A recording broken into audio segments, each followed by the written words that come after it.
Well, if you're health conscious, you've come across our next guest. Nutrition expert Joy Bauer has spent 25 years coaching people about how to stay healthy and eat right. Her latest challenge, developing a series tailored specifically for people with EPI. She joins us today to share some of her GI-friendly tips and recipes.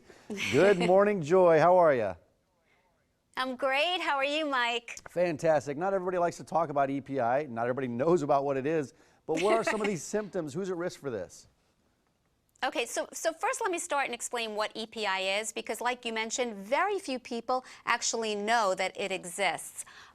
EPI stands for exocrine pancreatic insufficiency. And while the pancreas does a lot of important things, one key thing that the pancreas does is it produces enzymes that then break down the foods that we eat so we can absorb all of the good stuff within them, the vitamins, the minerals, the nutrition, the antioxidants. When you eat a sandwich, it's comprised of protein, fat, and carbs. And the only way for those carbs to be broken down is by those enzymes produced by the pancreas. So with EPI, your pancreas is not producing enough of those enzymes. So you have all sorts of digestive distress, things like chronic diarrhea, bloating, gas, discomfort. And this is really about, I partnered with AbbVie to get awareness out there so that if anyone's experiencing these side symptoms, they don't automatically assume, it's like everyday nonsense, or maybe it's IBS, or maybe it's a gluten, intolerance. That they know about EPI so that they could make an appointment with their physician and see if, in fact, this could be what they're dealing with. Yeah, who's at risk? Is there anybody in particular that's more at risk than someone else? The people that are at risk are people that have something else going on with their pancreas. So this would be sort of like a secondary issue or condition with the pancreas. And, like all ages, it could strike females, males. And again, I think that there's many more people that probably have it. They just haven't been diagnosed because they don't know about it yet. So that's what this outreach is about. And there are a lot of things that you can do to manage the symptoms. I mean, the first step, of course, is knowing about it and then making an appointment with your physician so that you could see if, in fact, you have it and you need to be treated.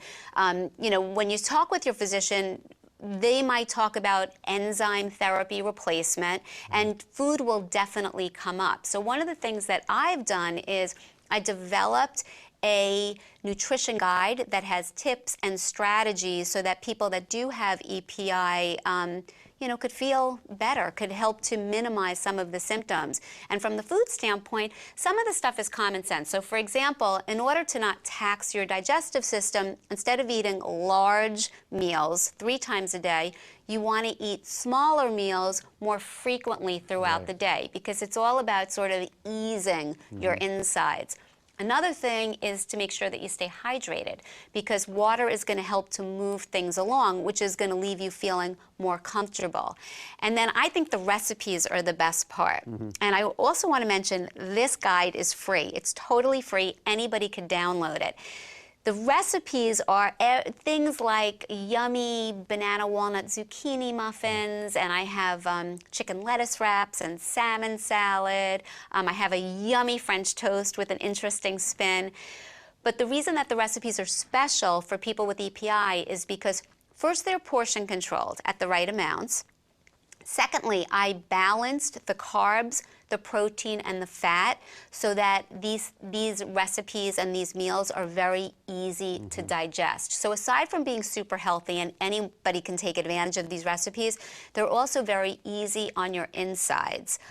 So again, they could help to manage the symptoms. And you can get it by going to identifyepi.com/Joy Bauer. That's a little bit of a mouthful, right? Absolutely. No, but this is just the conversation starter, so you want to go to that website for more information.